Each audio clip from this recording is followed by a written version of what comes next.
Hey guys, welcome to the Coffee and Coaching Podcast. I am Coach Kamara. I'm Coach Jack G. We hope you enjoy today's episode. We hope you take a lot of value away from it, and we might even make you laugh a little bit.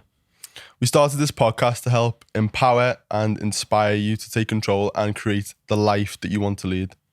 But remember, everything we say is our opinion. We're not medical professionals. So if we talk about anything that you want to implement into your life, please go and speak to your doctor first. If you enjoy the episode and you enjoy the podcast, please subscribe, share it with anyone that you think might take value from it. And if you can share it on your social media, it would be massively, massively appreciated. That's enough of that. Let's get into today's episode. Jack, tell me about the Smart Grinder Pro. Mate, it's good, you know. Yeah. It's good, but it's also added another level of complexity to my coffee making. To interrupt you, Jacob, you inspired me to go and look at the Sage Dose Control Pro. Oh yeah. And then I seen the Smart Grinder Pro, I was like, I need that. So I'm getting that for Christmas. And I didn't even know there was it. so it's basically like digital. It's pretty much exactly the same really, isn't it? But you can program the settings for the grind size for like different cups and stuff. So you could save like a certain bean might need a certain grind size and a certain amount of time so it needs to be grinded, and you can save it. So when you change your beans, you don't have to fuck about with it again. You just press the programming thing. So I seen that and was like, I need that. And then spoke to Jack, and Jack I had actually got it in his messaged basket.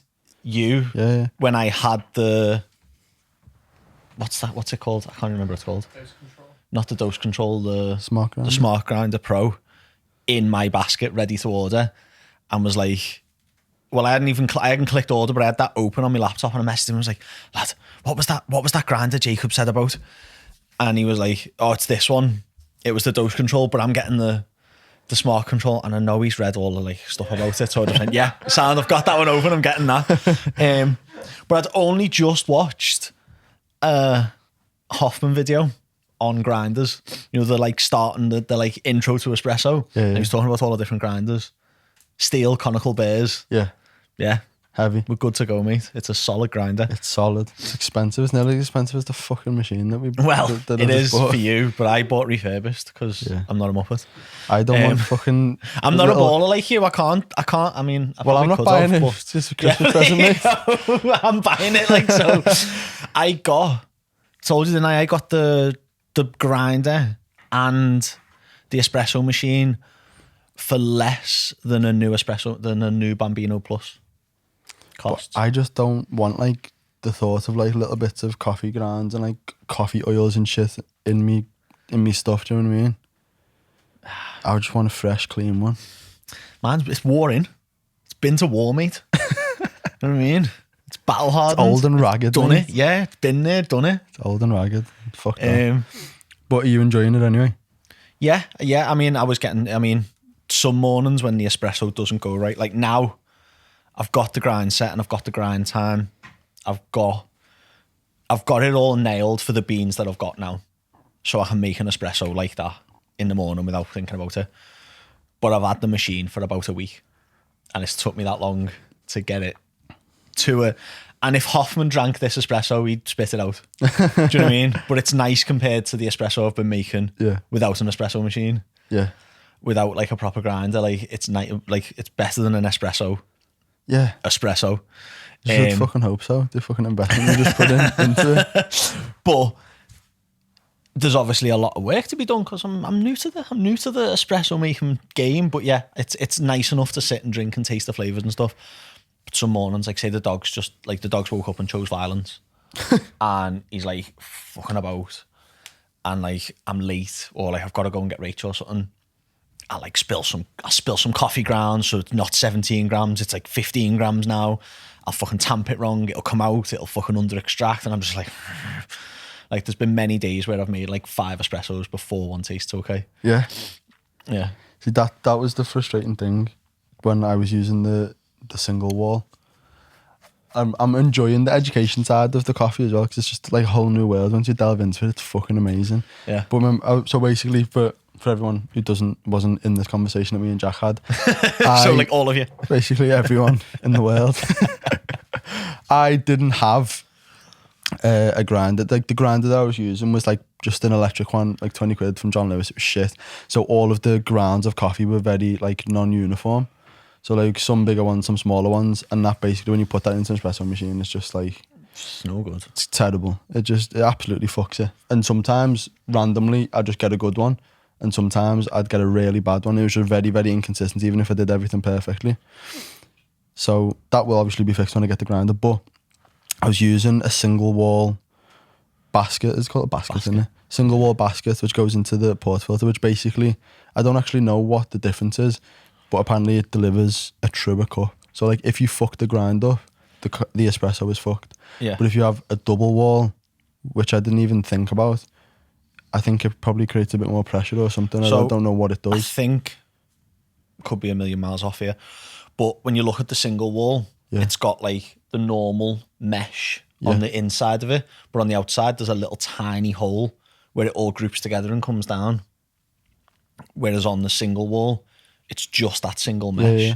So as the water's coming through the coffee, it's coming. Here you go. It's up on the screen. Everything. There we My go. guy. So if you look, like it's all getting. So no matter where that coffee seeps through the Yeah. puck, it'll all filter through the same Yeah, place. More pressure with the double wall one. I was on it. Greater level of pressure, it says. Yeah, so more pressure.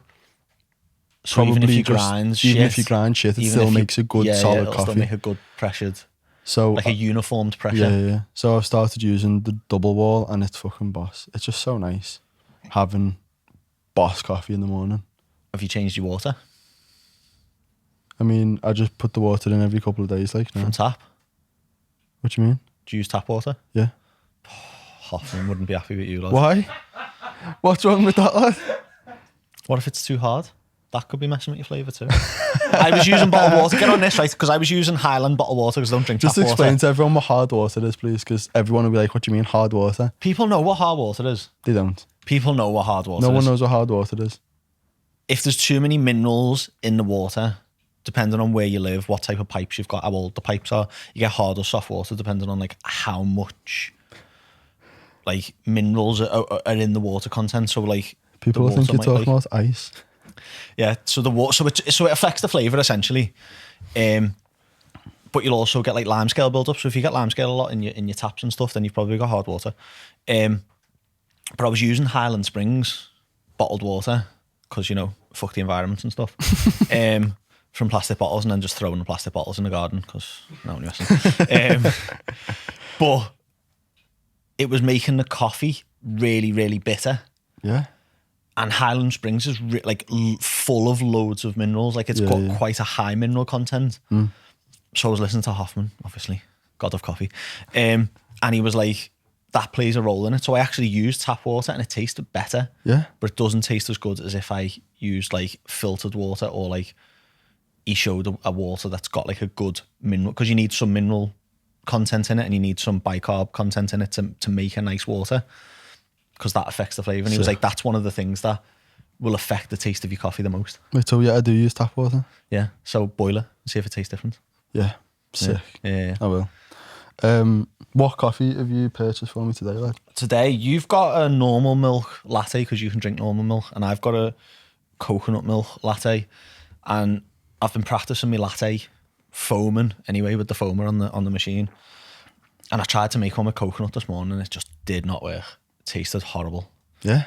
Couldn't taste the coffee, and I didn't make the milk froth with coconut. I can do it with oat, I can do it with normal milk. I just can't seem to do it with coconut. And then got that, and that's a coconut one.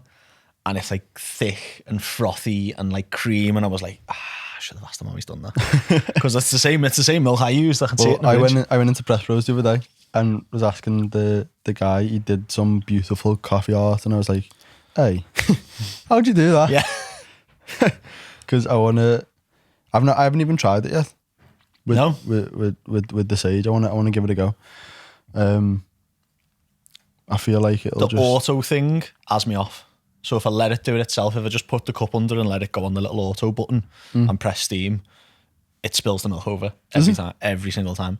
So again, watch the video on how to steam it properly.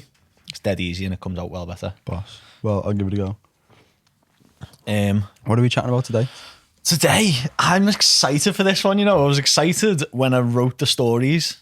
I didn't make them up, but it's 5 stories from our lives that have gave us a lesson or helped us learn something, added value to our lives. So we're going to give you the same lessons to add value to your lives if you're listening to this. They're going to be good, and I'll tell you why, because I writ the notes for my 5 out today on my phone, and as I was typing them up on my phone from the notepad, I got inspired by being reminded of what these stories taught me. So like obviously the lessons already happened, but then going back and revisiting it and going, oh shit, yeah, that happened. Oh yeah, that did make me think that. And it was good. So hopefully it'll do the same for you today. Well, that's boss. I have just literally whacked mine together in the last 10 minutes. So Wow, who are you and who am I? I know I it's like, prepared for this, like the like you, opposite. and you just winging it like me. Is it opposite today? Role reversals. Yeah, literally just whacked them together on my I phone. was early and you was just about on time. I was here at 5 too. I was actually sat down before you were, mate. This Yeah. dickhead left his laptop in the coffee In shop. the coffee shop. So it's only my whole business. So no biggie. You could have left it. You wouldn't have like been unemployed or nothing. That's exactly what I need, to go and spam like 1,500 quid on a new laptop in Apple today because I've left it in the coffee shop. Do you want to go first? I don't even know what your stories are. What's your first story? First story is the Fat Me origin story, is what I've titled it in my notes. Nice. Isaac knows this, but when I was in the army, for the last, maybe not the last year, but for a good portion, 2 or 3 years, I was known as Fat Jack because of a photo that got taken of me. Is it that one with your kicks down? Yeah, in Kenya. So before that photo got took, I'd been through like a bit of, like probably my first real breakup with a girlfriend. First real breakup.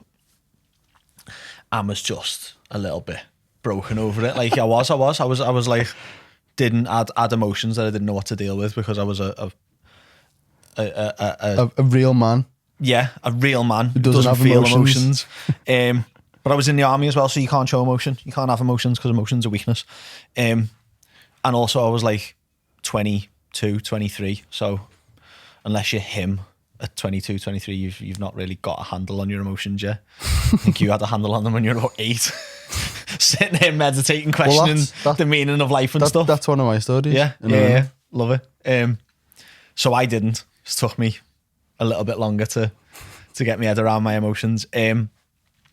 But I'd then spent like months away, almost a year. So you're allowed to go away for so many days in the army before they force you to, like, you know, if you go away on courses, you go away on like training exercises, you get deployed places.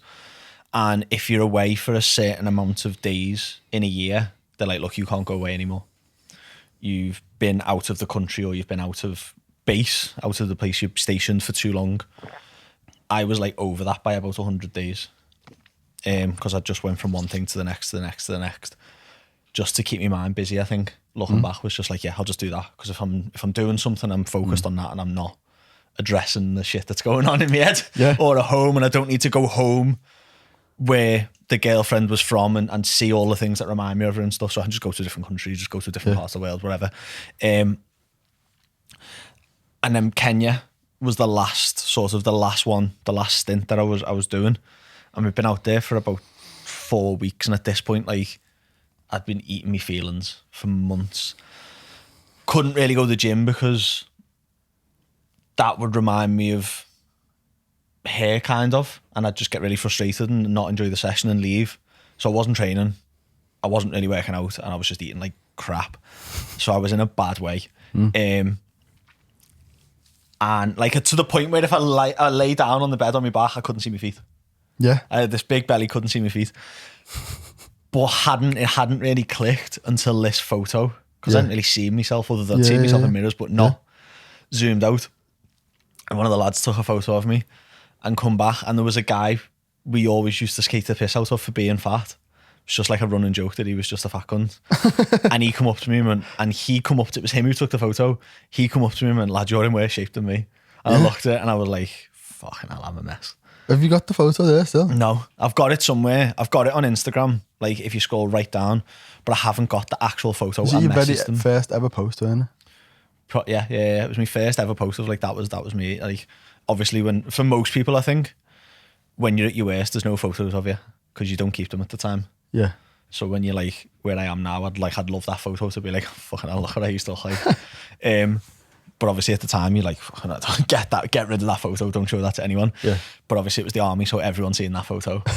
And I was dubbed Fat Jack, and Fat Jack stuck even after like I started getting into bodybuilding and had like abs and was like big and stuff. But the takeaway for me is that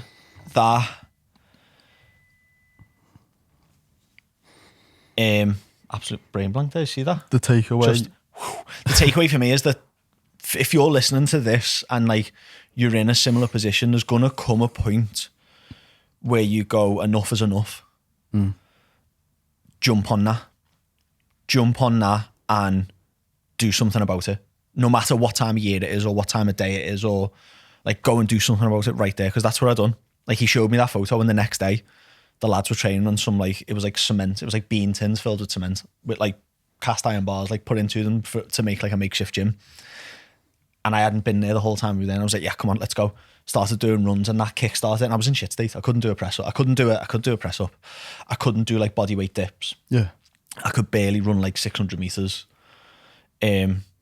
without stopping, even though I could go for days with full kit on. Like I can walk with kit on, but running was just eluding me. So I was like, just do it, but do it right. Is from me now, do it right, because don't follow people on social media for that fix, because that's what I did, and that leads me on to like later on stories about getting injured. But look outside of social media for that advice. Like we both know, like you see professional bodybuilders on social media talking about training and nutrition, and you're Don't like, have a fucking clue what you don't know what you're on about.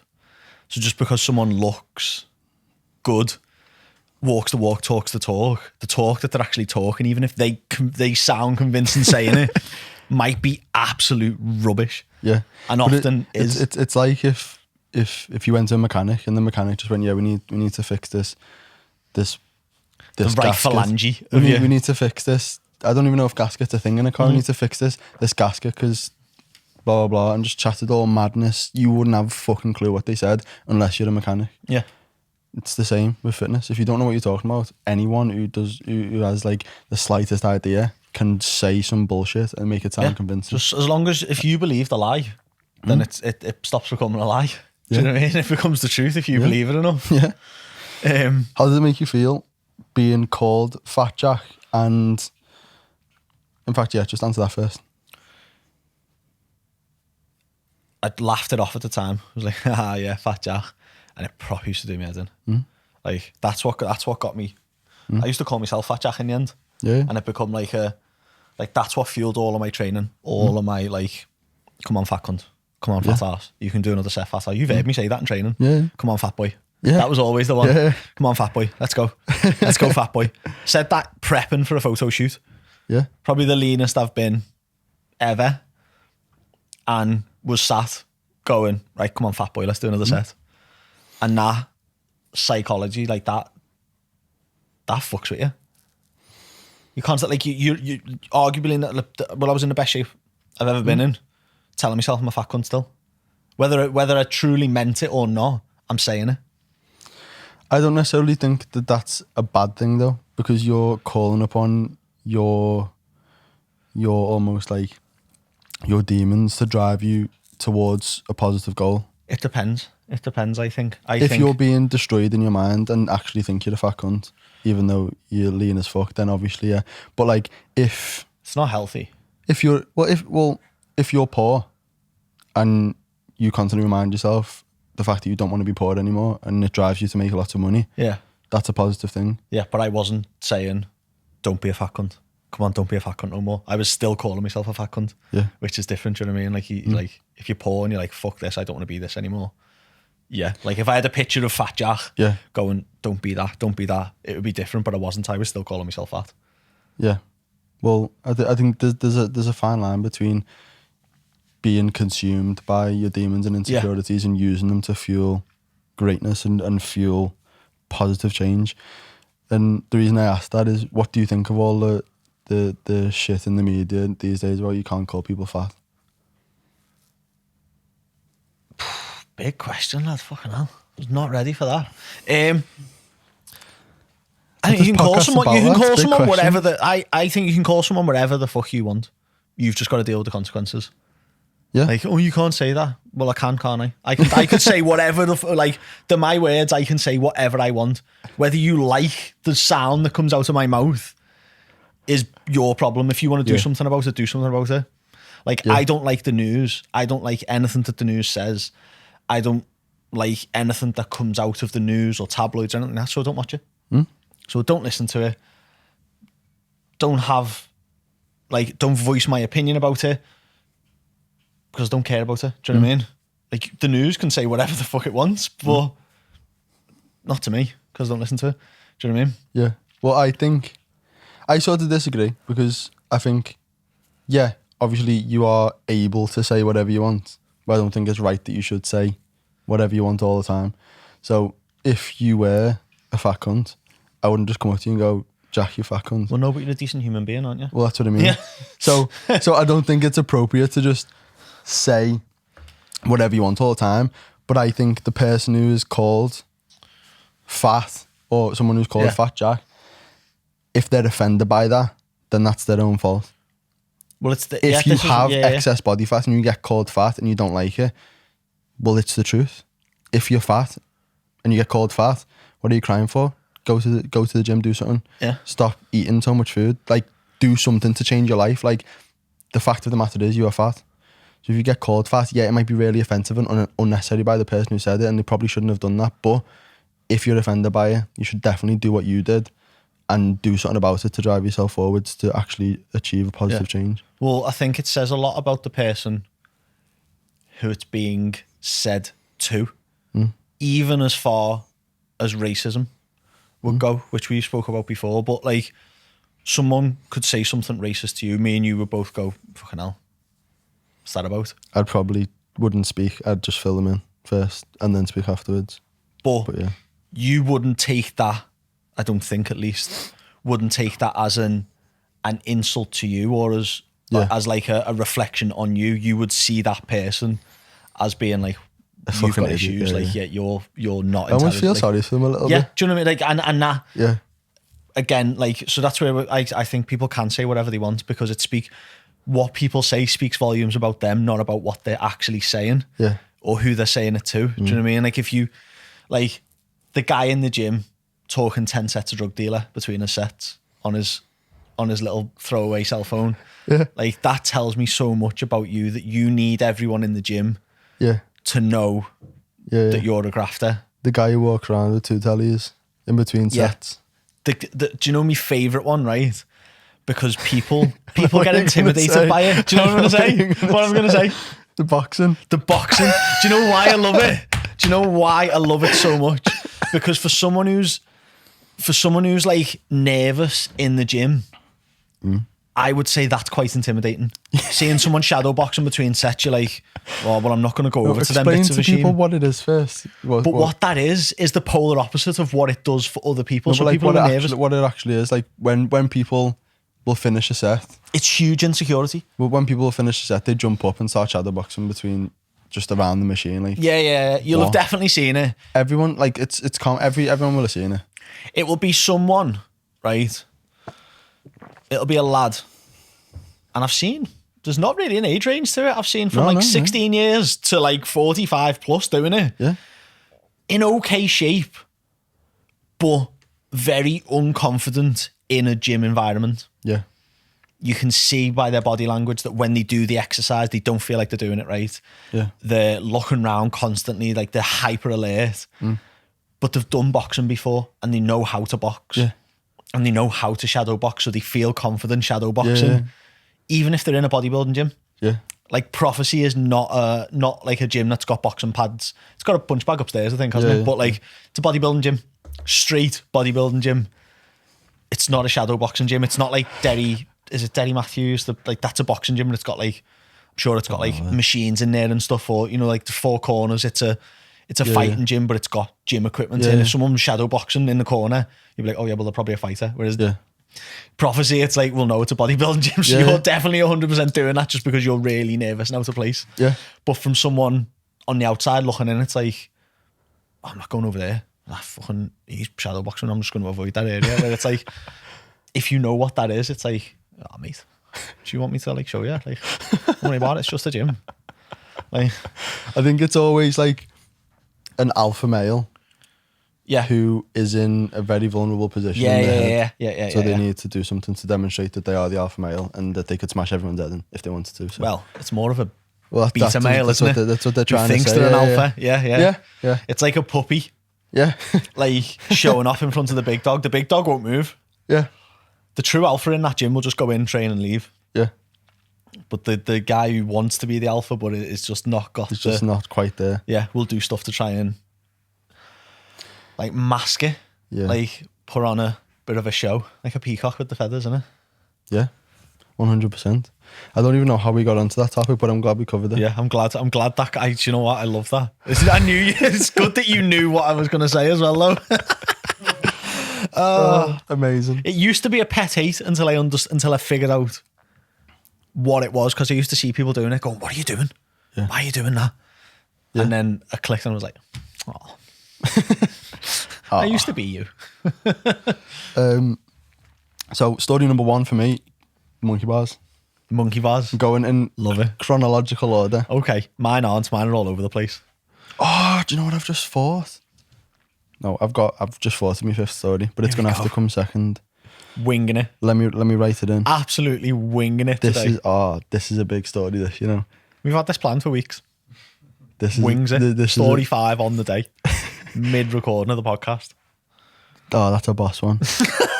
He's literally typing it out now. I'm so happy. Right, so that's story number 2.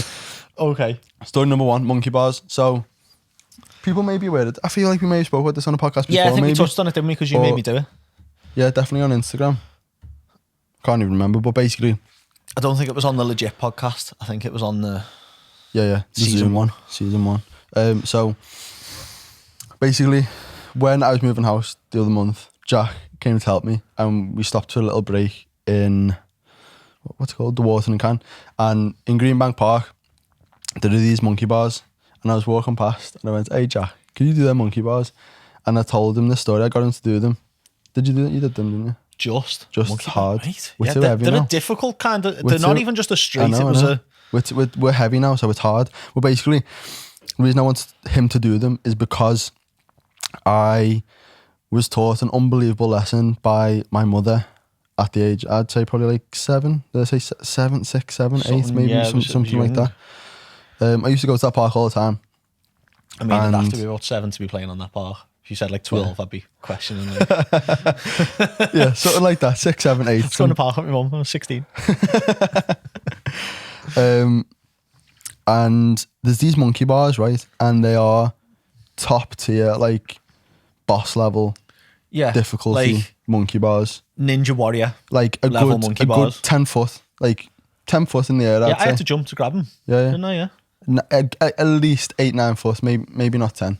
Because I'd be like dunking a basketball when it's not that high. No. But like- I definitely can't dunk a basketball. But I can't touch them just standing up. Neither Yeah. can Jack. Jack's like, I'll tell you 6'1". 6. Yeah, 6'1". Depends what shoes I've got on. So the high as fuck. But not only that, they are also twisted. So Yeah. they're also like coiled, like almost like a Like a an snake. S, aren't they? Like Yeah, a double S. Yeah. So basically, hard as fuck. Like probably the most difficult monkey Yeah. bars I've ever seen. And this one Something day, in a kid's playground as well. like, well, I still struggle to do them. Yeah. I didn't do it. It was a fucking struggle. So this one day I went to do them, and I just kept falling on that first corner.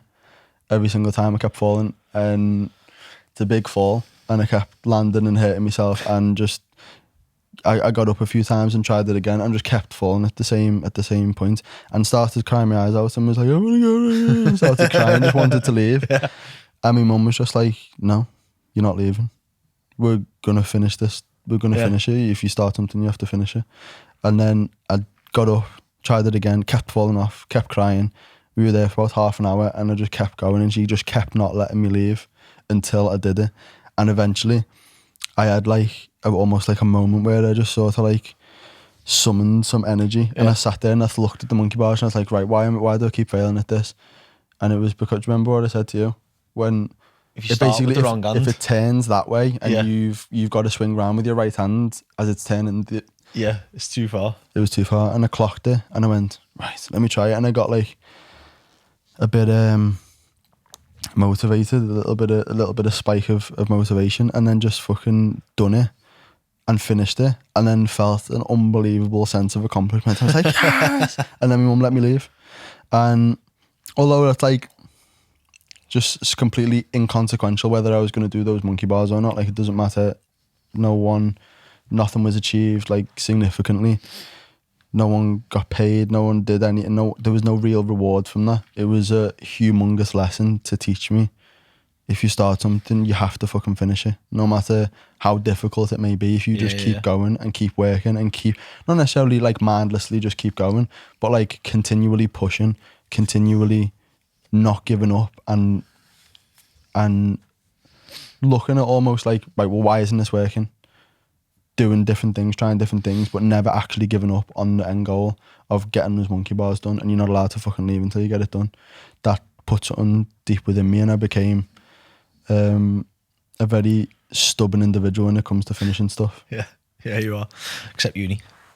Yeah, except that. But that's different. And I was going to say that to take the piss out here. That was seeing... but the reason I dropped out of uni, because that wasn't the end goal. The end goal wasn't the degree. The end goal was successful business. Yeah. Well, I would say when you were talking, I was like, I say that because that's quite funny. I'll take the piss out of him. He's talking a lot. But it's different because... But that was you the purposely didn't finish uni because it was a waste. It wasn't moving you towards your goal. That was me trying to swing onto it with the wrong hand. Yeah. It wasn't working, so I thought, fuck so you that. changed direction. And now, great decision, flying. Which is funny because you were fully like having arguments about nutrition in like your first year of uni because you already knew more. Yeah. Which is funny. I was arguing with the lecturers. I love it. But what a powerful lesson to be sick your mum. I know.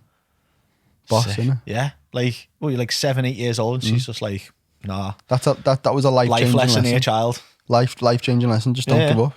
Something as simple as that though. Like, so it's just as simple as, we're not leaving this park until you do the monkey bars. And then that has just put that within me for the rest of my life. It's like that quote. Remember I put it on my story and we spoke about it a little bit. It's like, I noticed that lots of people failed when they stopped. Yeah. What happens if I just don't quit? Or it was like from a TED talk or something, that wasn't it? It was from James Clear's email list. I noticed a lot of people failed when they quit. So what happens if I just don't quit? Yeah. Just don't quit. Just keep going. Just don't quit. Eventually it will fucking happen. Yeah. So that's lesson number 1. Fucking the most powerful thing, which is just consistent across all things in life now for me. That was definitely nice one, really Mum. loud. Thank you. Like that. Yeah. It's right. That was a like sick that. That's what I'm gonna do if I ever have kids. Yeah. Shit like that. Just take them to matters, doesn't it? It matters. Yeah. Like little stuff like that. Because that's the age when you actually are shaped as a human. You're just constantly learning, yeah. I mean, like I relate it to dogs, and people who've got kids will hate me for relating a dog to having a kid, but like that learning phase early on, like if you nail it there, your kid's flying, your dog's flying, like in that young part of a brain when it is just a sponge for picking stuff up.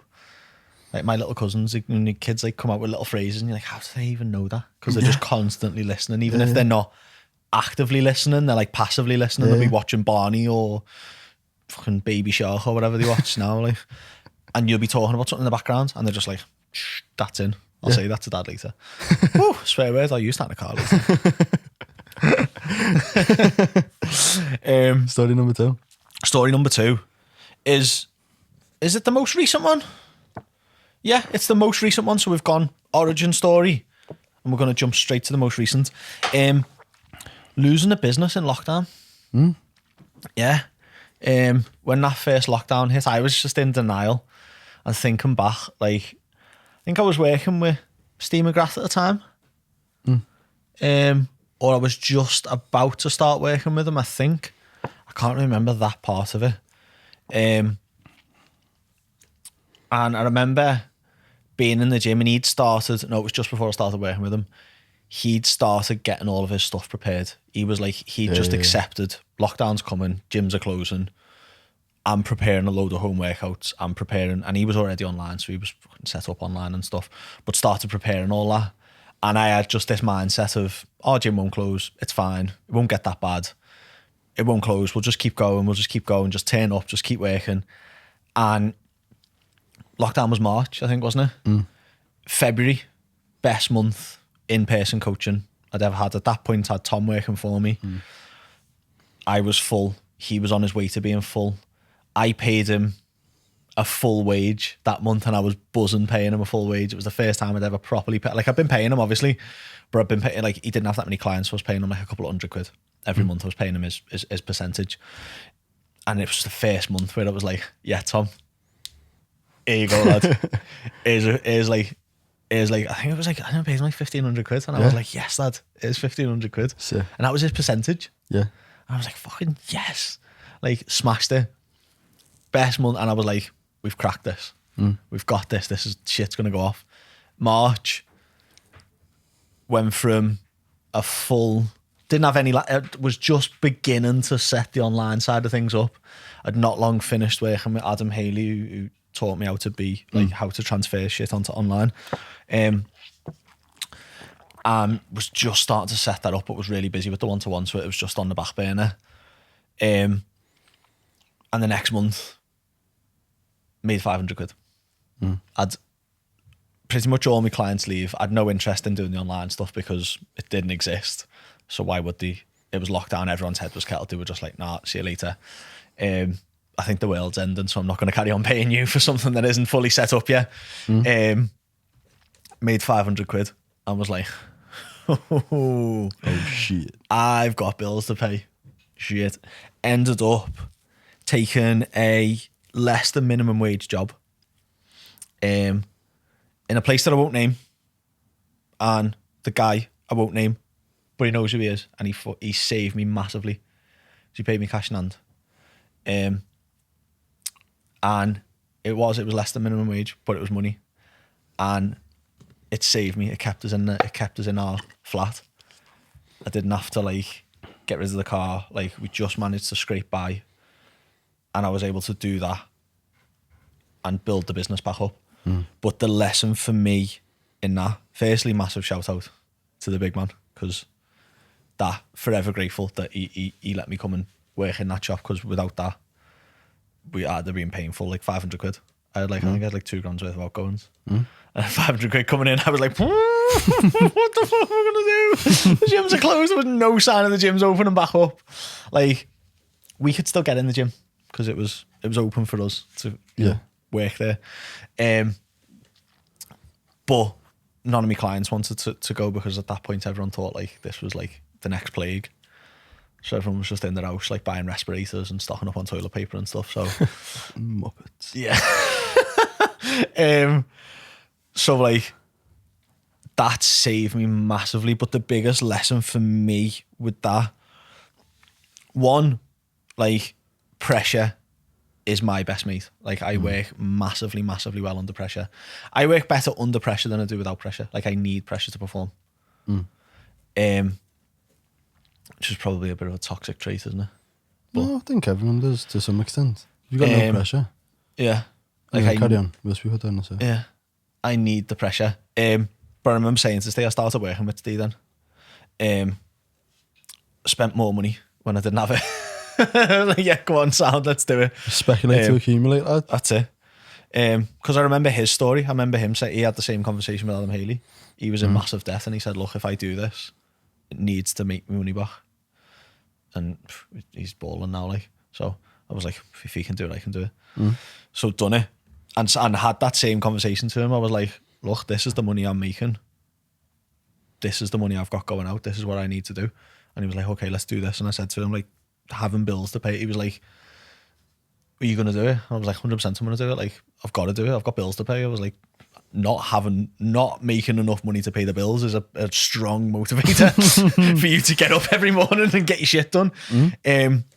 But that's not even the lesson. Like, that everyone would be like that. The lesson for me was that it made it clear that this is what I want to do. Because I could have gone and I was looking for jobs as like a driver for like Sainsbury's and whatever, you know, like any jobs that were still like that I could do. I've got no fucking qualifications.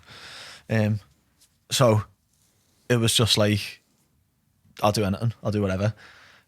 But I come back to that. Even though I wasn't making no money from it, I was doing that in the background.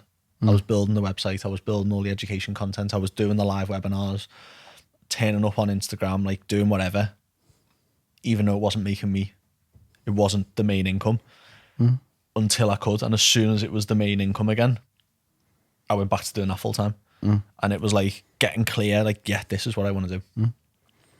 And then I didn't need motivation to go and do it. What did you learn about from, so I feel like, yeah, for you, that's a good lesson, but like for everyone listening, what was a lesson you could draw from that, from the journey why of going from doing absolutely terribly in terms financially to just being consistent all the time, even to the point where you're not seeing any immediate return, and then finally getting there and it finally clicks and everything falls in place?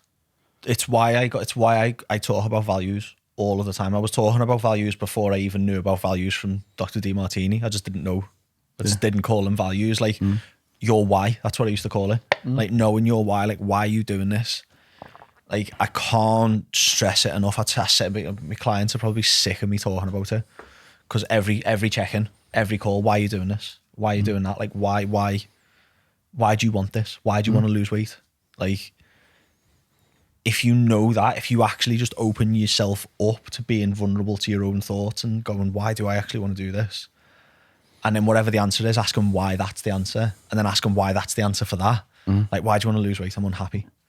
Or why do you want to lose weight? I don't like the way I look. Okay, well, why don't you like the way you look? Well, because I don't feel comfortable around my partner. Okay, well, why don't you feel comfortable around your partner?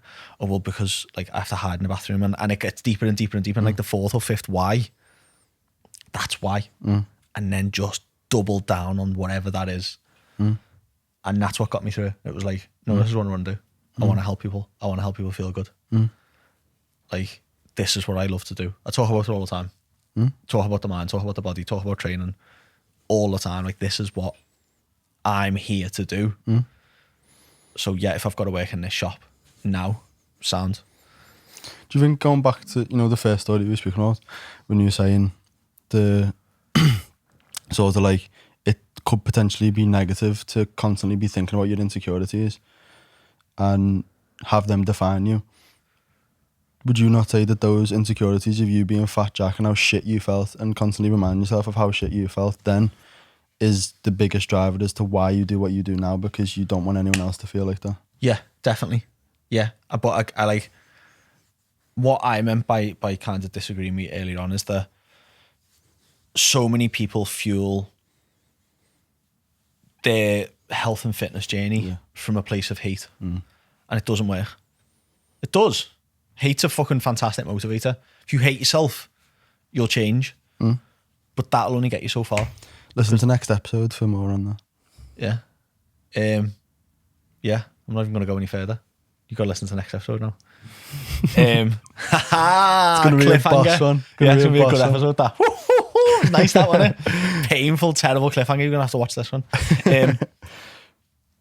But yeah, that, like, just get clear on your why. That was the biggest thing for me, is like, it took something massive, like the world shutting down, for me to go, yeah, this is what I want to do. This is what I'm just gonna turn up and do.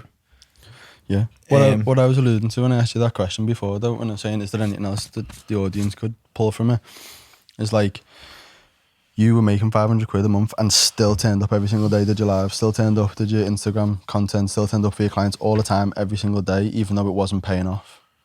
And then you still show consistency, and then eventually it all just happened.